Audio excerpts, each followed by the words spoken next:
Donc, on va aller dans la prière, demander au Seigneur de conduire, de bénir avec ce qu'on va voir ce matin. Tendre Père, merci pour ta parole et puis que tu utilises ce qui va être dit ce matin. Bénis, Seigneur. Tu connais chacun ici, tu connais les besoins de chacun. On te prie, Seigneur, de t'adresser personnellement et directement à chacun d'entre eux.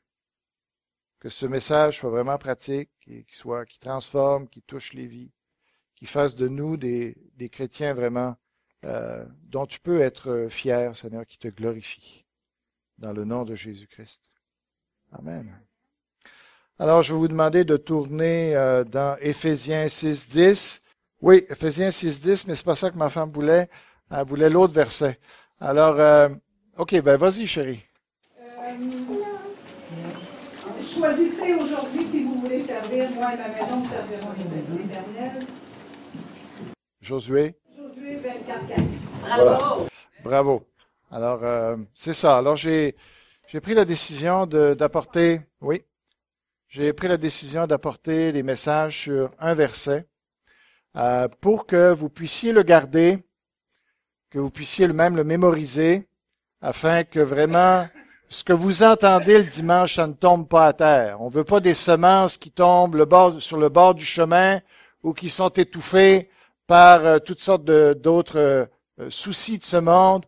On veut faire en sorte que les graines qu'on va semer le dimanche matin, que ça reste, que ça s'implante dans votre cœur et que ça porte des fruits. La façon de faire, c'est prenez ce petit papier que vous avez, mettez-le dans votre portefeuille, mettez-le dans votre cellulaire, mettez-le quelque part, vous allez pouvoir le voir et vous en rappeler toute la semaine et même pour les années qui viennent. Ce sont des versets clés que je vais vous emmener de façon à ce que ça soit ciblé et que ça vous équipe véritablement dans votre vie spirituelle. Ce matin, on veut voir un autre verset qui est important. Ça se trouve dans Éphésiens 6.10 et nous pouvons lire « Enfin, mes frères et sœurs, fortifiez-vous dans le Seigneur et dans sa force toute puissante. » On va voir de quoi il s'agit au travers de ça. Alors, le thème, évidemment, c'est « Fortifiez-vous » ou « Fortifions-nous ». Donc, on a besoin de se fortifier. Est-ce que les enfants, ça va? Est-ce que les enfants restent avec nous? Oui? C'est bon? Oui, c'est comme ça? OK. Donc, je vais attendre que les versets soient distribués.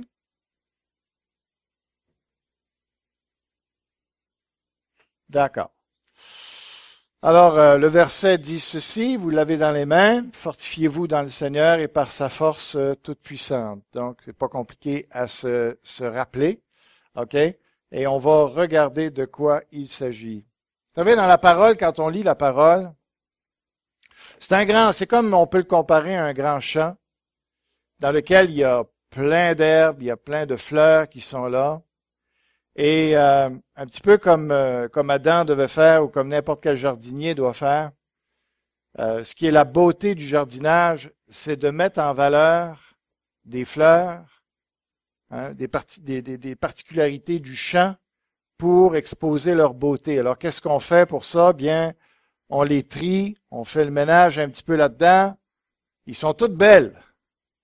Mais quand on les trie comme ça, quand on fouille dans le champ, puis qu'on commence à s'arrêter, puis à regarder sur les particularités d'une fleur, par exemple, c'est là qu'on peut admirer, qu'on peut voir toute sa beauté, qu'on découvre sa splendeur vraiment. Et puis c'est ça finalement le travail du jardinier, c'est de mettre en valeur, de faire ressortir pour qu'on puisse mieux les admirer. Alors, en ressortant un verset comme cela, ça va nous permettre ce matin de le regarder plus en détail et de vraiment l'admirer, de voir les couleurs extraordinaires, de voir la beauté extraordinaire de ce verset-là, les vérités qui sont contenues dans ce verset-là. Et je fais un petit jeu de mots.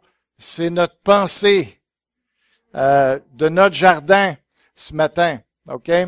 Alors, tout d'abord, on veut regarder fortifiez-vous. Qu'est-ce que ça veut dire, ce fortifiez-vous? Ça semble. Quand on passe vite là-dessus, on réalise pas tout ce qu'il y a là-dedans. mais on a vraiment besoin de s'y arrêter et on va voir. Alors tout d'abord, qu'est-ce que ça veut dire? Ça veut dire, si j'ai besoin de me fortifier, c'est que je suis vraiment faible. OK? Et ça, tout commence, la vie chrétienne commence là. De réaliser qu'on n'est pas fort, qu'on est faible, qu'on a besoin de s'équiper. Jésus avait déjà parlé de ça, hein, quand il dit « Heureux ceux qui sont pauvres en esprit ». Alors, le début de la vie chrétienne, le début de vraiment être transformé dans notre vie, c'est de réaliser on doit vivre d'un autre monde, d'un autre royaume, qui ont d'autres valeurs, qui a d'autres valeurs, qui a d'autres façons de faire les choses. Nous, on est habitués à notre monde ici. On sait ce qu'il faut pour que ça fonctionne, pour qu'on puisse réussir dans ce monde. Mais dans l'autre monde, les valeurs sont différentes, les manières de fonctionner sont différentes. Et par rapport à ce monde-là, on est extrêmement faible. On est extrêmement mal équipé. Jésus a dit, sans moi, vous pouvez absolument rien faire. On ne peut pas fonctionner à la manière de Dieu par nos propres forces. On est extrêmement faible, vous savez. Et on a besoin de s'équiper. On a besoin, et premièrement, il faut réaliser jusqu'à quel point vous êtes et je suis faible pour vivre l'Évangile. Vous ne pouvez pas le faire par vos propres forces. Vous ne pouvez pas compter sur vous pour avancer avec le Seigneur, pour réaliser ce que Dieu veut, pour accomplir les plans de Dieu de votre vie. Vous êtes absolument, et je suis absolument sans force dans ces choses-là. En sommes-nous convaincus? Je peux vous dire que la plupart d'entre nous, nous n'en sommes pas convaincus. Parce que la manière qu'on vit prouve qu'on compte encore beaucoup trop sur nous-mêmes, sur soi-même. Voyez-vous? Et alors que dans notre monde, on met tellement d'emphase sur la forme physique. Dans notre société, hein, on met constamment, c'est la mode, on voit les gens courir aujourd'hui. Ce qu'avant, il y a 30 ans ou 40 ans, on ne voyait pas cela. Aujourd'hui, tu vois des jeunes, des vieux, des femmes, des hommes, n'importe quoi, tu vois, ça passe, là, je suis dans le bureau, moi, puis je vois les gens, je suis ici dans le hall, puis je vois les gens qui courent. Ça s'entraîne, font du bicycle, hein? Ils sont plugués, puis ça bouge. Aujourd'hui, ils font tout un petit quelque chose.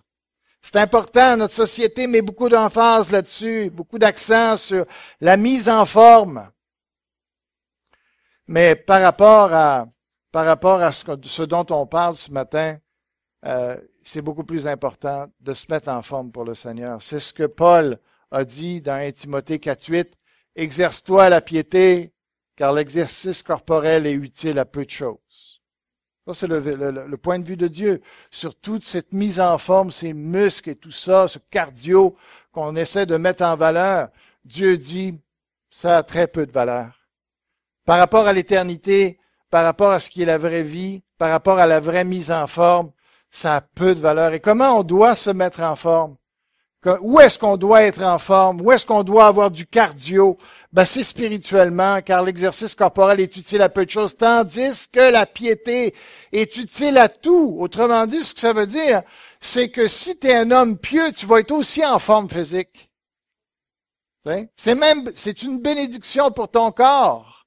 Et c'est prouvé que ceux d'ailleurs qui ont la foi, qui croient, même sans être nés de nouveau, vivent plus vieux, sont plus en santé, se rétablissent plus quand ils sont malades, que c'est une bénédiction, même à ce niveau-là. Mais en plus, et surtout, c'est valable pour notre couple, c'est valable pour notre relation avec nos enfants, avec nos amis, au travail, c'est valable dans nos finances, c'est valable pour l'éternité, c'est valable dans notre caractère, c'est valable pour ne pas se retrouver en prison.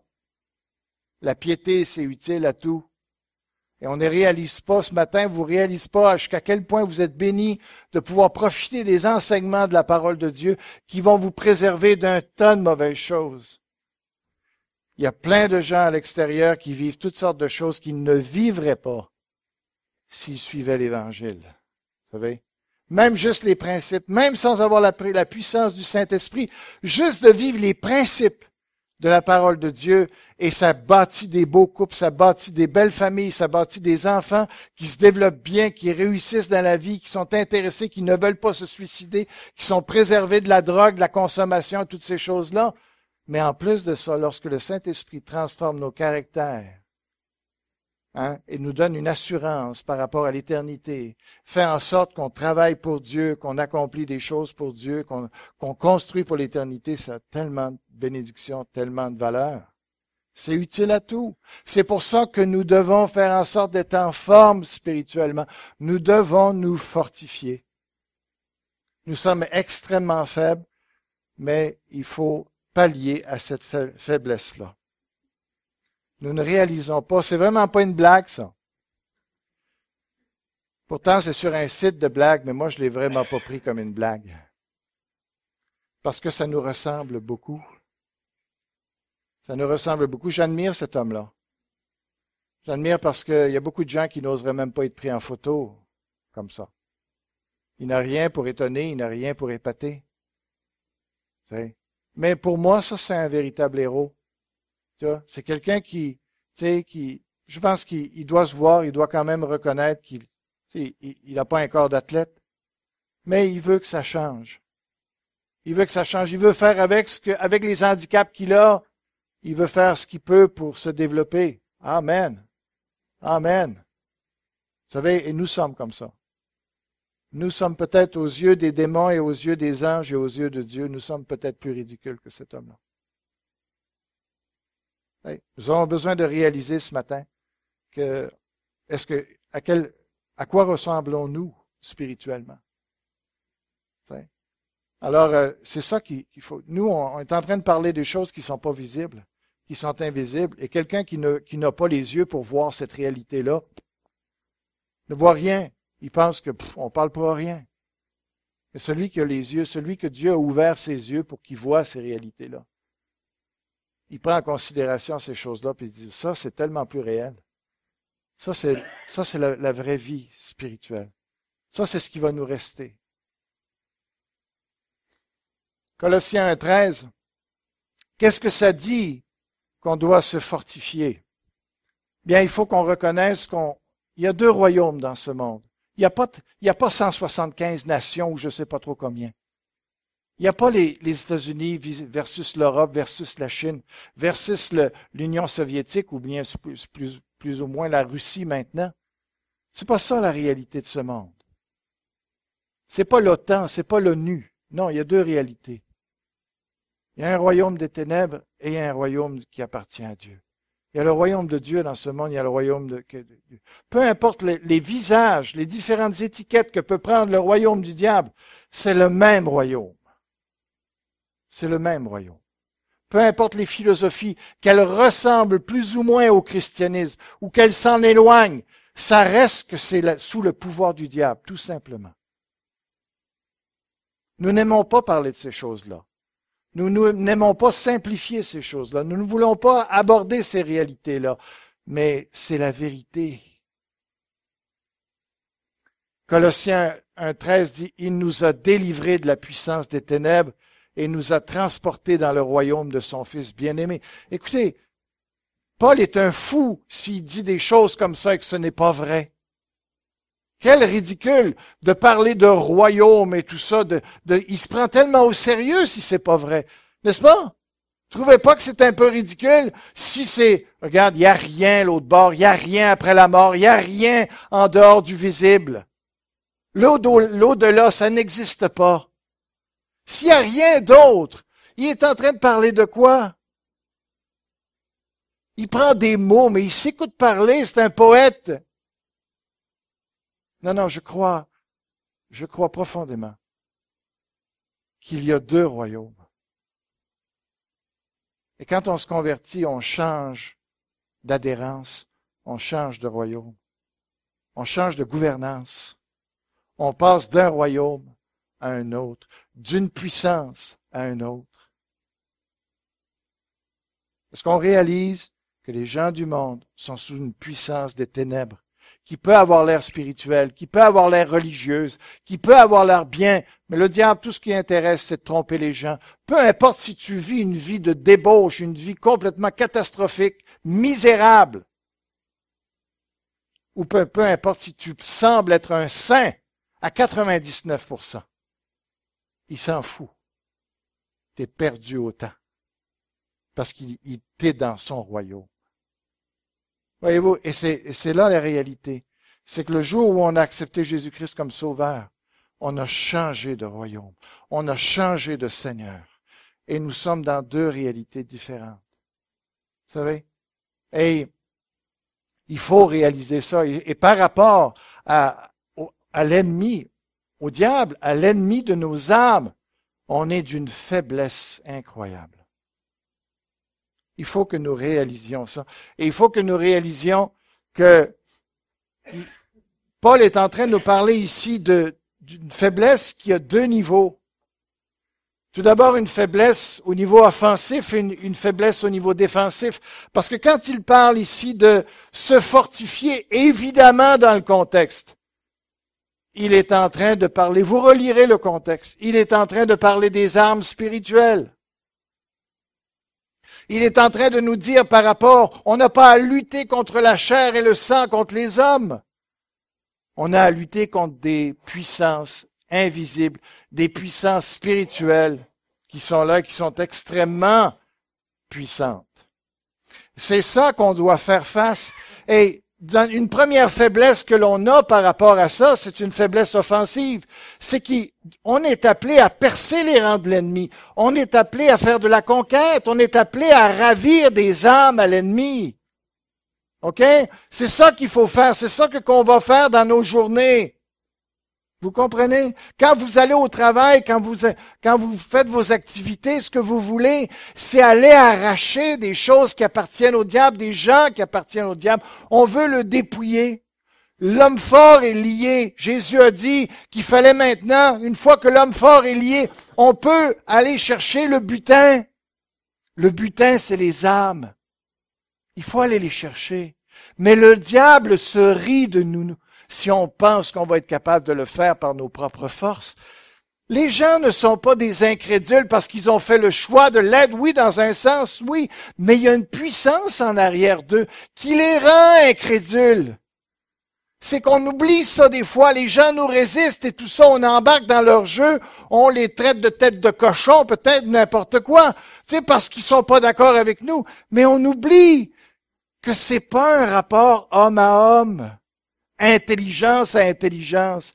Il y a des démons qui contrôlent l'esprit des gens, qui les empêchent de croire. C'est ce qu'il dit ici. Jésus leur dit, si Dieu était votre Père, vous m'aimeriez, car c'est de Dieu que je suis sorti et que je viens. Je ne suis pas venu de moi-même, mais c'est lui qui m'a envoyé. Pourquoi ne comprenez-vous pas mon langage? Même Jésus était désespéré, dans un sens, face à l'incrédulité des gens qui l'affrontaient tous les jours.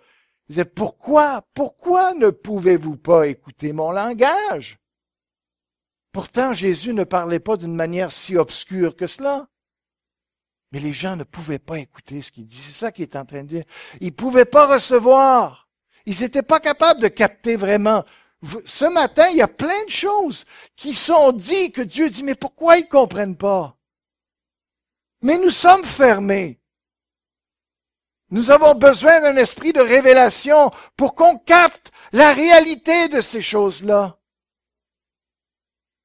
Mais les gens du monde ne peuvent pas se convertir par eux-mêmes. C'est ça que Jésus dit. Parce que vous ne comprenez pas mon langage, parce que vous ne pouvez écouter ma parole, vous ne pouvez.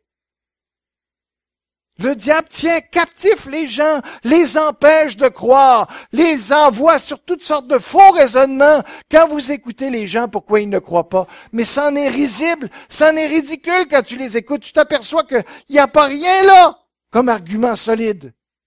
Pourtant, ils vont être perdus à cause de ces arguments-là. Ils y croient profondément à des bêtises. Vous avez, la raison, c'est que vous avez pour père le diable. Et vous voulez accomplir les désirs de votre Père. Ça, c'est la réalité. Nous avons à rentrer, il faut pénétrer un royaume démoniaque qui tient captif les gens, qui tient captif leur raisonnement, qui les empêche de croire. Si Jésus avait de la difficulté à pénétrer les gens, pensons-nous que par nos propres forces, on peut amener qui que ce soit au Seigneur? Non. Nous avons absolument besoin des armes de Dieu, qu'on ne verra pas ce matin, mais qu'on va regarder dans la suite des messages. Voyez-vous? Et Paul dit exactement la même chose. Or, il ne faut pas qu'un serviteur du Seigneur ait des querelles. Alors, si vous voulez être un serviteur de Dieu, il ne faut pas que vous vous chicaniez avec les gens. C'est pas la manière de faire les choses. Il faut reconnaître que les gens sont endurcis et tout ça, mais ce qu'il faut chercher, c'est où est-ce que Dieu travaille? Où est-ce que Dieu est en train d'ouvrir l'esprit des gens? L'ennemi veut nous faire rencontrer des gens qui n'ont envie que s'obstiner avec nous. Il ne faut pas tomber dans le piège. Il ne faut pas avoir de querelle. Il doit au contraire être affable, ça veut dire gentil pour tous. Propre à enseigner, doué de patience. Alors, vous avez peut-être vos raisons pour faire la manière que vous faites votre évangélisation. Mais si ça contredit ce qui est marqué là, vous êtes dans l'erreur, tout simplement. Je ne peux pas vous donner raison. Il doit redresser avec douceur les adversaires, dans l'espérance que Dieu leur donnera la repentance pour arriver à la connaissance de la vérité. C'est Dieu qui va les emmener à la repentance, pas vous. Et que revenus à leur bon sens, voyez-vous, ils n'ont pas de bon sens. Les gens du monde n'ont pas de bon sens. Quand ils parlent de la foi, qu'ils parlent de la morale, ils sont dans le champ. Pas parce qu'ils sont méchants nécessairement, mais parce qu'ils sont dominés. Ils se dégageront des pièges du diable qui s'est emparé d'eux pour les soumettre à sa volonté. Le diable contrôle les gens de ce monde. Et il n'y en a pas un qui fait exception. Qu'il soit intellectuel, qu'il soit docteur, qu'il ait une éducation sans reproche. Il est dominé quand même par le diable. C'est juste un peu plus sophistiqué pour lui. C'est tout. Je pense que j'ai eu un verre d'eau. Merci.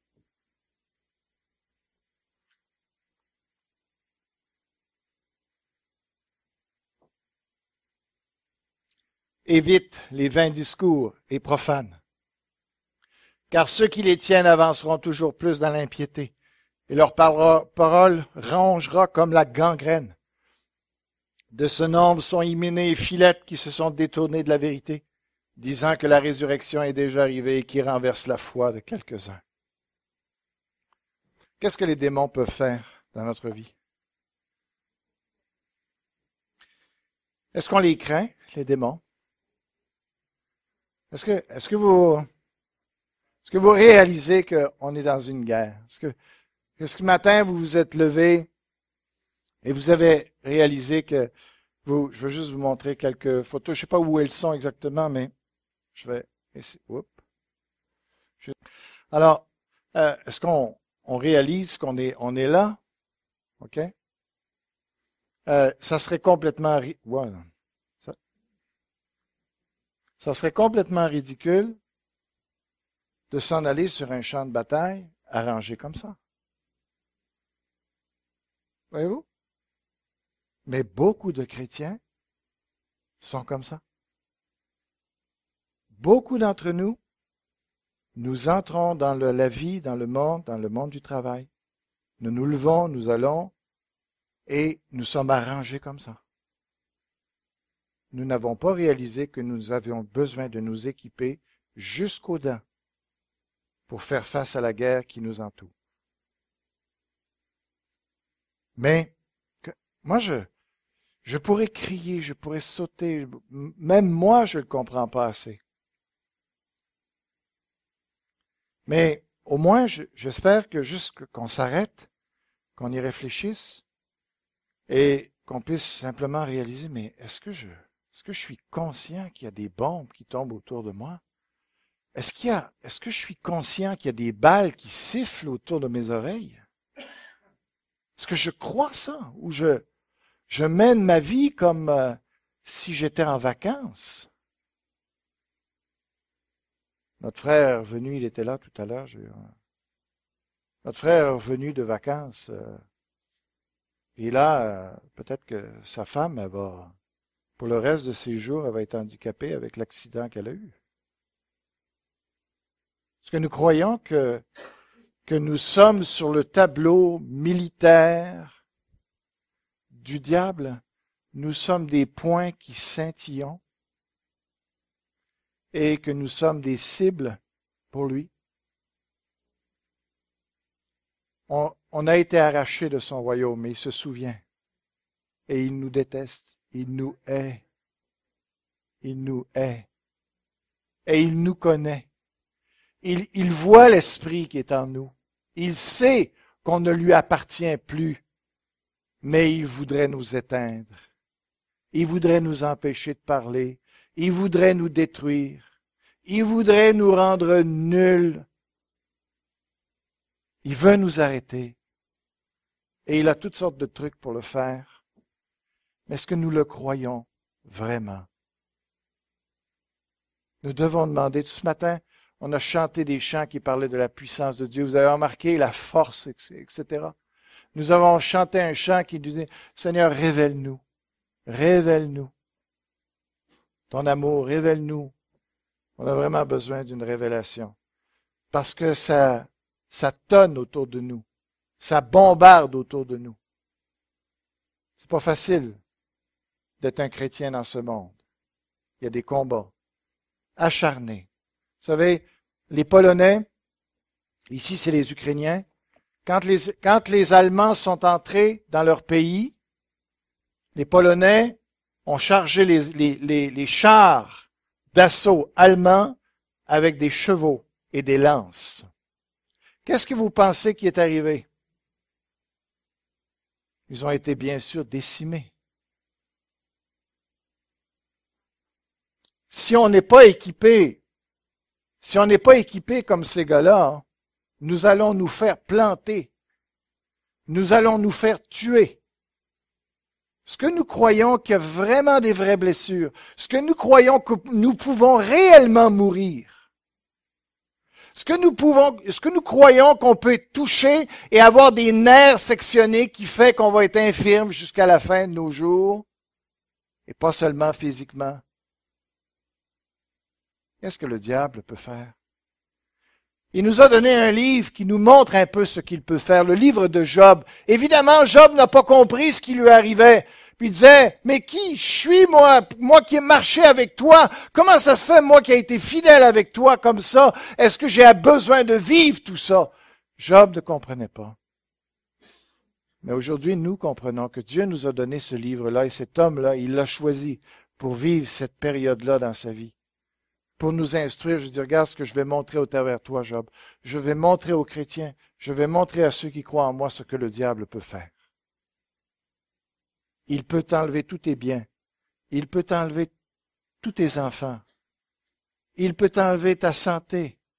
Il peut même te faire mourir. C'est Dieu qui lui a dit, tu ne touches pas à sa vie. Il peut faire tout ça. Mais ce n'est pas le pire.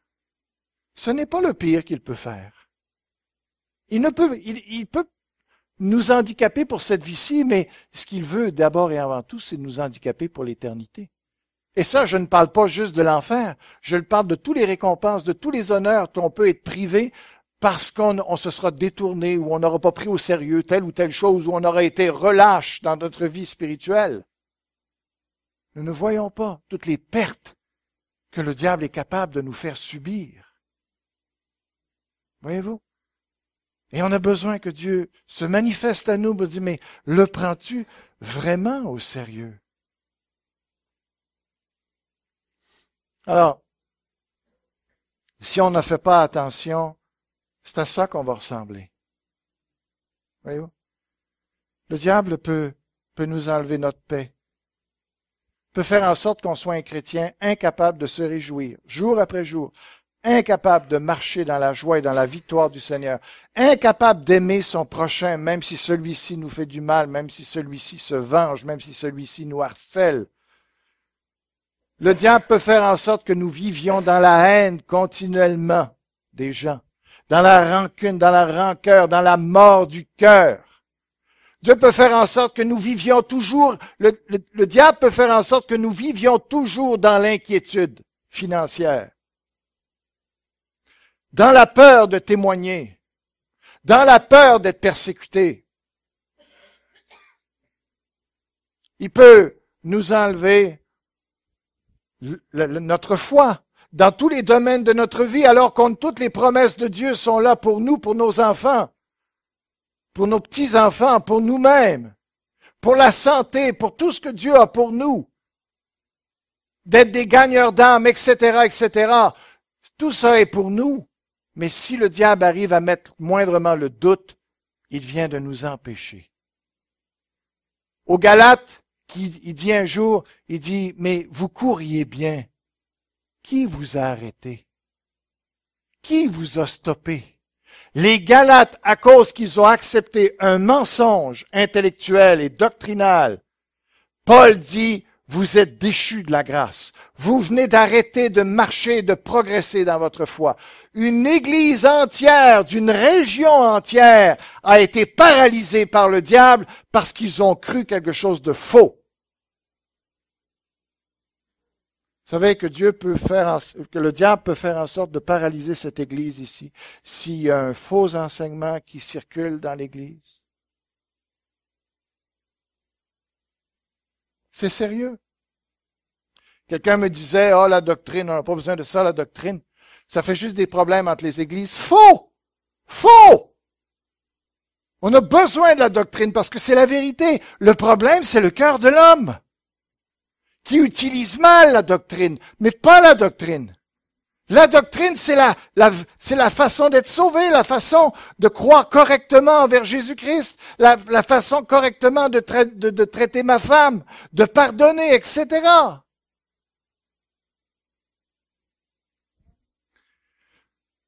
Si nous ne faisons pas attention, l'Église peut ressembler à ça.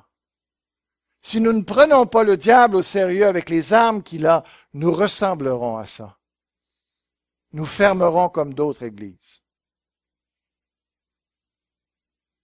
Vous savez, même David, devant Goliath, s'est présenté avec une arme.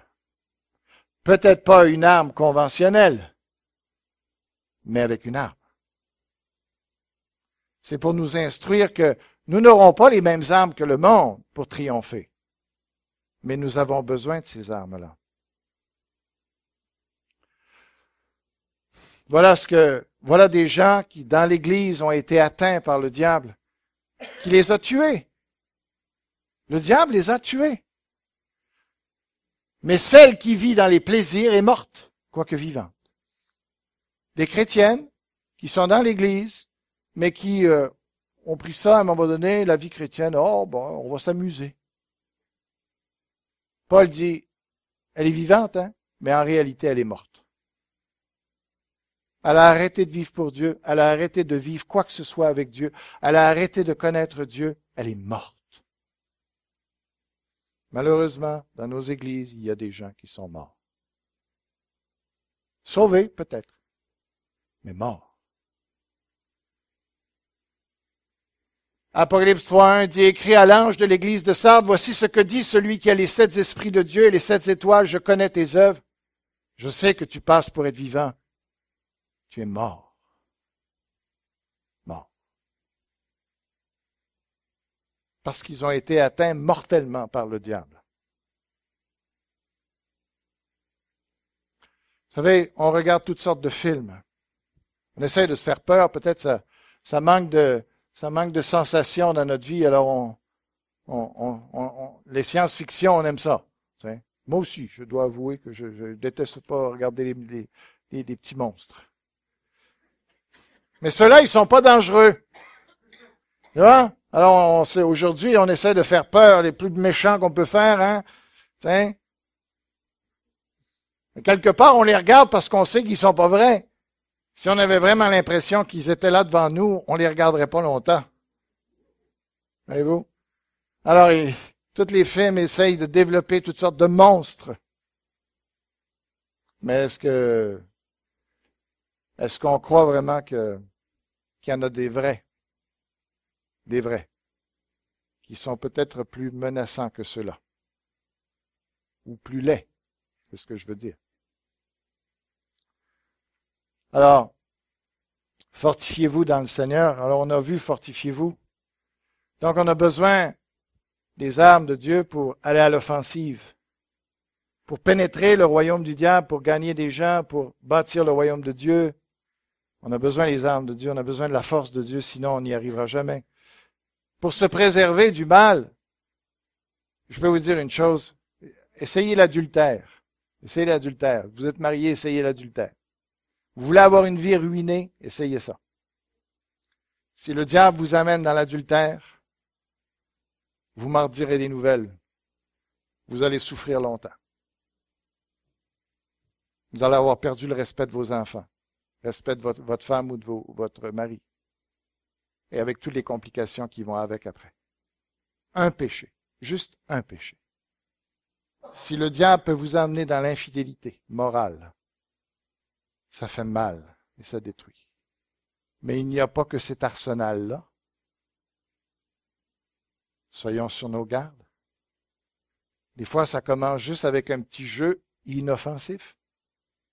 Le diable est subtil. Il nous amène toujours dans les petites choses. Si tu es sensible au chocolat et ça te donne des migraines, il ne te donnera pas une grosse barre, tu sais. Comme ça, là. Juste un petit morceau. Goût de jus, ça ne te fera pas de tort. Goût de jus, ça ne te fera pas de tort. Mais à un moment donné, on goûte. Mais à un moment donné, tu es rendu avec un carreau. Puis deux carreaux, 3 carreaux. Puis à un moment donné, j'ai mal à la tête. Eh oui. Fortifiez-vous dans le Seigneur. On ne peut pas ailleurs. C'est en lui qu'on peut trouver notre force. Vous savez, regardez un gars comme ça, il peut bien faire le fier en haut sur son capot. Mais tu prends ce gars-là, tu le sors de son char d'assaut, tu le mets à côté, qu'est-ce qu'il vaut? À qui il fait peur? Personne. Tu le mets dans son char d'assaut, ben, là, la situation vient de changer. Là, il y a, attention, là. Tiens-toi pas trop autour, n'est-ce pas? Parce que là, il est capable de t'écraser, capable de te mitrailler, capable de te canarder. Si on est en dehors du Jésus, si on n'est pas en train d'être soumis au Seigneur, si on n'est pas en train de s'en remettre continuellement au Seigneur dans notre vie, pour tout ce qui arrive, vous savez. Moi, ce que j'ai de la misère, c'est pas les grands combats, mais c'est de garder ma paix tout le temps.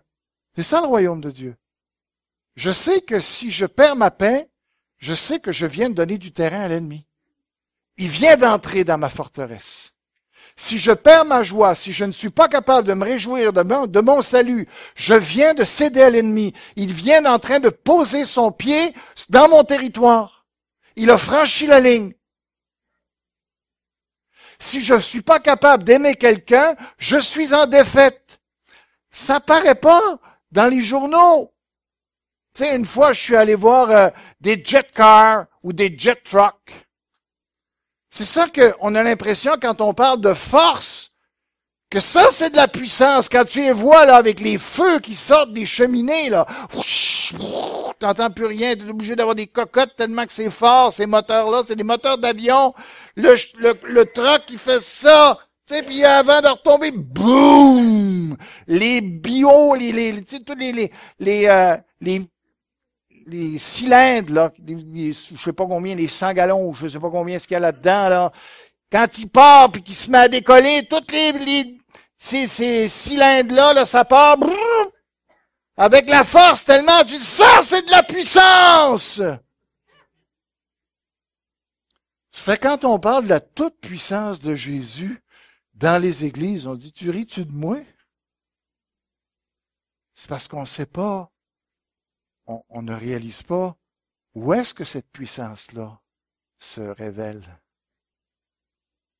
Mais si on devait attaquer réellement un char ou une forteresse, et puis qu'il fallait libérer des captifs de cette forteresse-là, et que là, ça prendrait un commando armé jusqu'aux dents pour pouvoir pénétrer, aller chercher les gens, puis qu'on y arriverait, puis qu'on sortirait les gens, on dirait « Wow! Hey, ces gars-là, c'est des héros! » Mais aller chercher une âme, faire en sorte qu'à un moment donné, dans sa tête, tous les mensonges du diable sont renversés et que là, il se dit, non, c'est peut-être vrai l'Évangile finalement.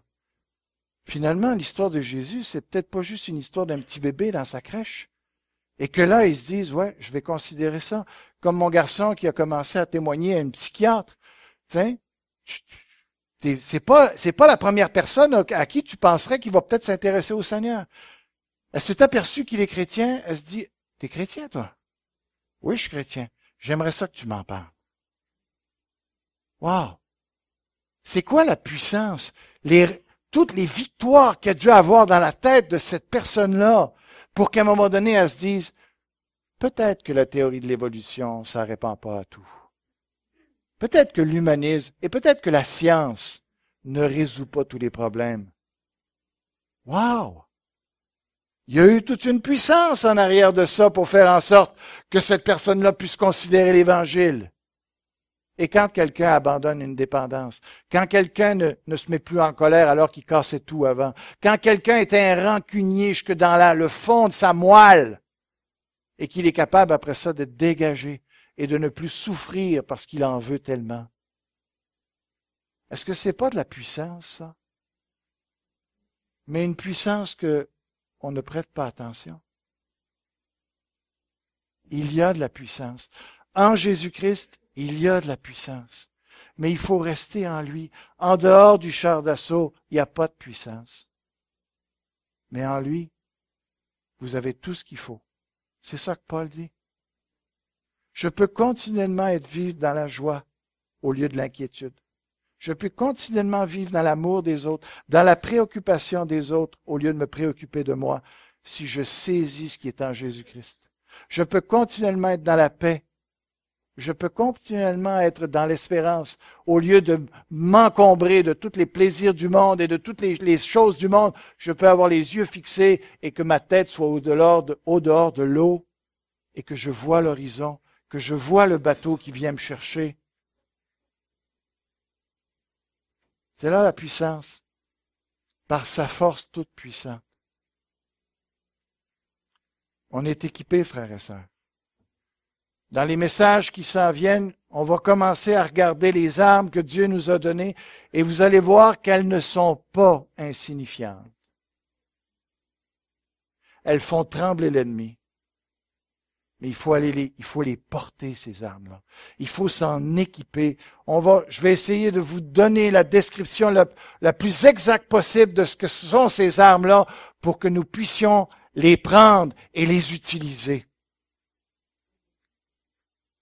Dans Acte 26, 18, il dit, « Afin que tu leur ouvres les yeux pour qu'ils passent des ténèbres à la lumière et de la puissance de Satan à Dieu. » Nous avons cette puissance-là. Mais ce ne sera pas avec nos arguments. Ce ne sera pas avec notre petite logique. Ce ne sera pas en mettant de la pression sur les gens ou en leur disant « Viens à l'église, tout va bien aller dans ta vie. Viens à l'église, il y a de la belle musique. » C'est pas ça qui va sauver les gens. Mais on a la puissance pour faire en sorte qu'ils sortent de ce royaume-là pour être dans le royaume de Dieu, pour qu'ils reçoivent par la foi en moi le pardon des péchés et l'héritage avec les sanctifiés. Quand on sera dans le royaume éternel, on se dira, « Wow, ça valait la peine de se battre. » On a gagné. On a gagné. Regardez comment Paul parle. Pour lui, c'est tellement une réalité, mais pour nous, on dirait qu'on lit ça, on ne sait pas de quoi il parle vraiment. Car les armes avec lesquelles nous combattons ne sont pas charnelles, mais elles sont puissantes par la vertu de Dieu pour renverser des forteresses. Tu sais, c'est l'histoire de Jéricho, ça. Voyez-vous? On est en train de vivre, eux vivaient une réalité physique, mais nous vivons une guerre aussi réelle, des forteresses aussi réelles, de l'opposition aussi concrète, sauf qu'elle est toute spirituelle, on la voit pas, c'est ça qui est difficile à reconnaître. Mais on renverse des forteresses.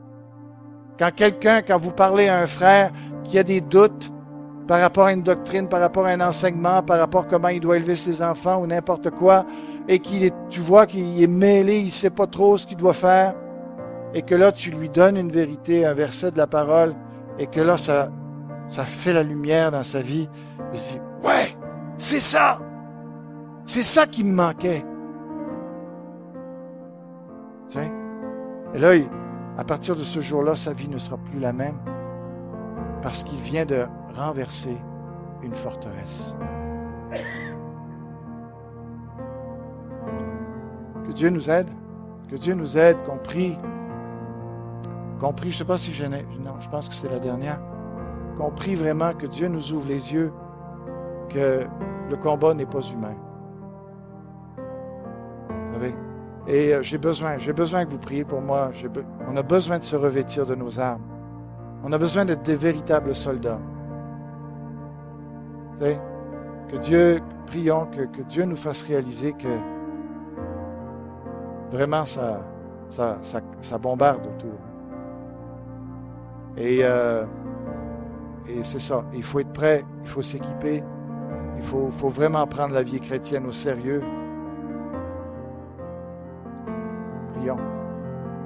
Tendre Père, que tu puisses nous aider. Tu vois qu'on a besoin de toi. On n'est pas conscient. On a tellement la vie facile, en tout cas en général, du point de vue matériel dans ce monde, du point de vue financier, du point de vue nourriture, vêtements, etc. Point de vue sortie et possibilité de voyager dans le monde. On est tellement gâtés qu'on a l'impression que finalement, on n'est pas sur le champ de bataille. Mais Seigneur, la réalité, elle est tout autre. Et on a besoin de voir qu'il y a vraiment des gens méchants autour de nous. Et ce n'est pas notre voisin. Des gens qui veulent notre mort, qui veulent nous détruire et qui n'attendent que le moment où on ne sera pas équipé pour le combat, pour nous tuer. Seigneur, moi je peux pas donner cette révélation-là à mes frères et sœurs. C'est au-delà de mes forces. J'aimerais que tu nous révèles en tant qu'assemblée combien on s'est engagé dans un combat qui est acharné, qui est difficile, qui est dur. Il va y avoir des victimes. Et Seigneur, on a besoin que tu sois avec nous. Dans le nom de Jésus.